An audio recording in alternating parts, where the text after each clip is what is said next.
Hi, I'm Chris Gasper, and this is Globe 10.0. I'm joined today by Greg Lee. The Celtics and Knicks renew their rivalry in the playoffs on Sunday. Boy, it should be a lot of fun. Two really interesting teams here. Both teams made major moves at the trade deadline. The Knicks, of course, we know they got their whole team. They're bringing Carmelo Anthony and team him up with Amari Stoudemire. The Celtics obviously trading Kendrick Perkins, a very controversial trade, very controversial move by Danny Ainge. The question here, whose trades are going to pay off more, and who's going to win this thing, Greg? Who's going to win this series? Well, I like playoff basketball, and I like the stars to show up.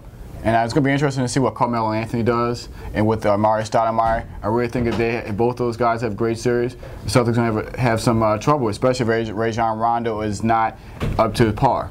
I think still the Celtics should win this series. How many games? How many games? I would say if Rajon Rondo's head is in the game, they're winning 5. If it's Five? Not, wow. If it's not, it's gonna be a tough 6 games. I think the Celtics will win this series in 6 games. I look at last year when the Celtics in the first round, they were the 4 seed, they played the 5 seed. That was the Miami Heat with Dwayne Wade. This was the pre-LeBron James Miami Heat. And the number 2 player on that team was Jermaine O'Neal, who was just a role player on your Boston Celtics. Now you're playing a team that has 2 bona fide all-stars and, oh, by the way, Mr. Big Shot, Chauncey Billups, a proven playoff performer. Plus, look at all the games during the regular season, Greg, with the Knicks. They were physical games, tough games. The Knicks seem to get up for the Celtics. They have something to prove.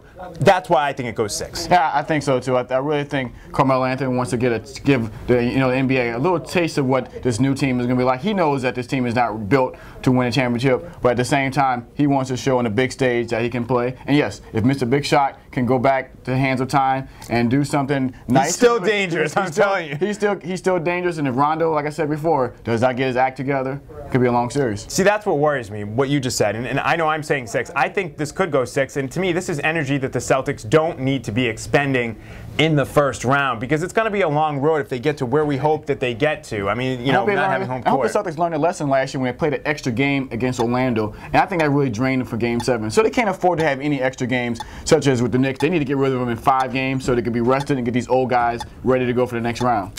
Greg says 5 games.